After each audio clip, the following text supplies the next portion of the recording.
আমার বিয়ে ঠিক হয়ে গেছে জানেন তো। এখনো মাথায় নাড়াবেন? কাটা গলায় আটকে রাখা ভালো না। সহ্য কমতে বাইরে গিয়ে কিছু করবেন না, পরে নিতে পারবেন না। ভাইজান চাচাই ডাকে। আসসালামু আলাইকুম চাচা।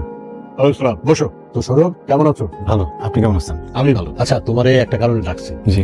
নুপুরকে আজকে পড়ানোর দরকার নেই। আজকে একটা আলাপ আছে। আমার তো কোনো ছেলে নাই, তাই তোমার উপরে ভরসা করি। দারুর একটা প্রস্তাব আসছে, খুব ভালো বংশ। তুমি সবকিছু সামলাতে পারবে না? পারবো চাচা। সবকিছু সুন্দরভাবে হইলেই শান্তি। আগামী সপ্তাহে আমার চারুর বিয়ে। ছেলে মাশাআল্লাহ, এই যুগে এমন ছেলে পাওয়া মুশকিল। খুব সুন্দর দেখতে, তাছাড়া ওর পরিবার সবাই লন্ডনে থাকে। ছেলে দেখতে সুন্দর না অসুন্দর এইটা নিয়ে চিন্তা নাই খালাম্মা, তবে যে বিয়া করবো তার মত আছে তো বিয়েতে। মত থাকবে না কেন? আর তুই তো চারুকে চিনিস। তাছাড়া আমরা কি ওকে ন্যাংরা নুলো কারার সাথে বিয়ে দিচ্ছি? আসো আমার কাছে আসো। আমার মেয়ের ভাগ্য মাশাআল্লাহ, এমন ছেলে কপালে রাখা ছিল। এমন ভাবে বলতেছো মনে হচ্ছে ছেলে আমাদের বাড়িতেই বড় হয়েছে।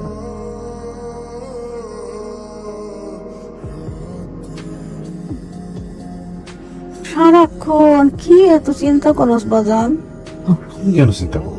আমার জীবনে কতক্ষণ তুমি এসো, চিন্তার কোনো সুযোগই নেই। ঘুমো। স্যার একটা কথা জিজ্ঞেস করি। করো। তার উপর সামনে সব করে দিয়ে জানিস? জানবো না কেন? চারুর বিয়ার আমি জানবো না? তোমার বাবা আমার সবকিছু বলছে, দায়িত্ব সব আমারই দিছে। চারুর বিয়ার শাড়িটা আমাকে। নুপুর, ঘর থেকে মোবাইলটা নিয়ে আপনি আমাকে মাঝে মাঝে জায়গায় ঝুলে রাখছেন কেন? ভালো না বাসলে তো জানাই দিবেন নাকি? আমার বলা না বলা কিছু যায় আসে না। আপনার বাবা কি চায় এটাই আসো। উনি যদি না থাকতো তাহলে আজকে আমি আমার আম্মা দুজনের কারোই অস্তিত্ব থাকতো না। আমার জন্য আসলে গুরুত্বপূর্ণ এই মানুষটা কি বলতে চায়, এই মানুষটা কি বলে। নিজের ছেলের মতো করে এত অনেক বিশ্বাস করে। আপনার বিয়ার সব দায়িত্ব আমার দিছে। আমি তো এত কিছু জানতে চাইনি, আমি খালি জানতে চাইছি আপনি আমাকে ভালোবাসেন কিনা। আমার যা বলার আমি বলে দিছি। আপনি যদি বুঝতে পারেন ভালো, আর বুঝতে না পারলে নতুন করে বোঝানোর কিছু নাই। সত্যি কথা বলতে যোগ্যতা লাগে বুঝছেন, যেটা আপনার নাই। আপনি পছতাবেন।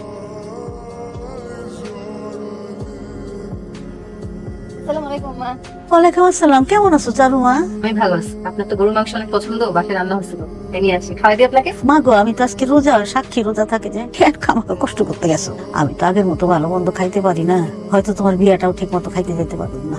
মন দিয়া সংসার করো মা, তোমার জন্য অনেক দোয়া করি। বাবা মারা যাওয়ার পর কি নতুন করে কাউকে ভালোবাসতে পারছেন মা?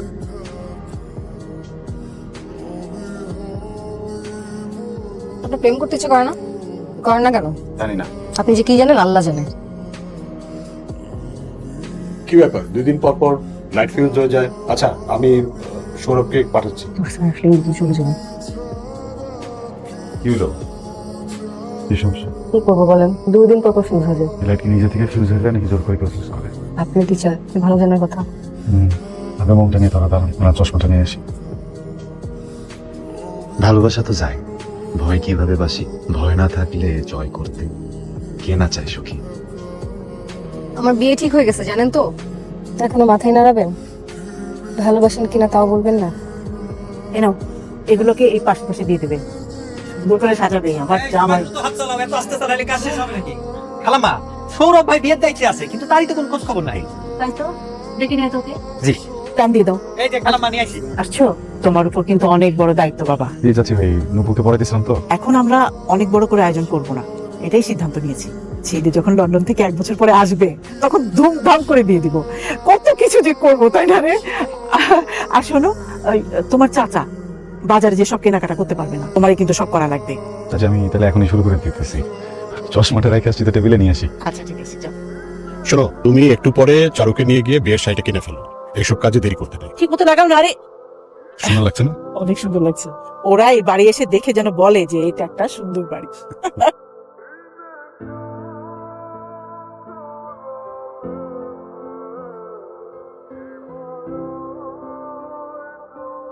এটা কেমন পছন্দ হয়? এইটা প্যাকেট করে দেন ভাই। ঠিক আছে, আপনি তো বসেন, আমি সামনে আছি। ভাবো, তুমি আমারে সব দিলা, তুমি শুধু তারে দিলা না যারে আমি ভালোবাসলাম। মাগো, তুমি কি আমারে না পাওয়া দিলা? কত হয়েছে ভাই?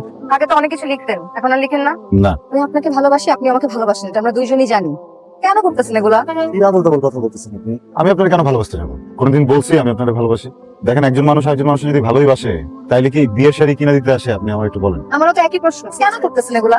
আমার বিয়ের শাড়ি কিনতেছেন? হ্যাঁ, আমি খালি দেখতেছি একটা মানুষ কত দূর যেতে পারে। আমার বাবার প্রতি কৃতজ্ঞতা দেখে আপনি আমাকে পোড়াচ্ছেন। সেই যে বাবাকে বলবো আমি।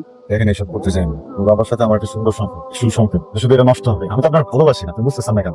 সেই সময় দেখে ছাড়। আমি আসলে চাচা, আমার অবস্থা ভালো না চাচা, বাদল ভাইরে হাসপাতালে পাঠাইছি। কি করবো কিছু বুঝতেছি না। শোনো, তুমি মাথা ঠান্ডা করো, টাকা পয়সা যা লাগে সেটা আমি দেখবো। আমি পরশকে পাঠাচ্ছি, আর তুমি অবশ্যই তোমার মায়ের কাছে যাও।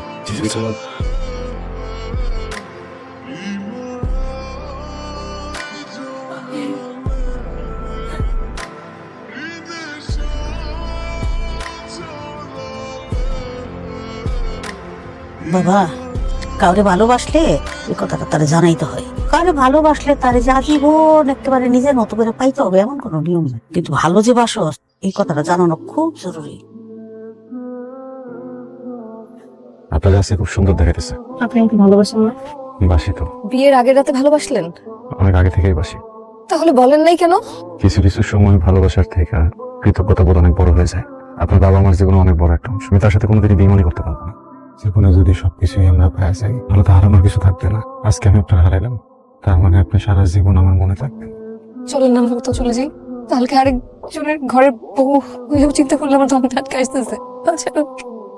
আমার খুব ইচ্ছা করতেছে আমি আপনাকে জড়াই ধরি, কিন্তু আরেকজনের বউরে কেমনে।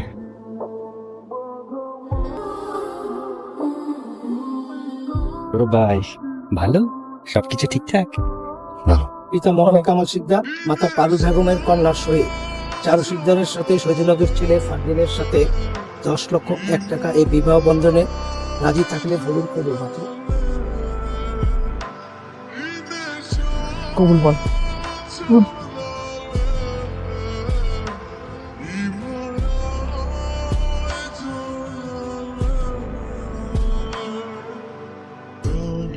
সৌরভ, আমি সব জানি, তুমি আমার সন্তানের মতো।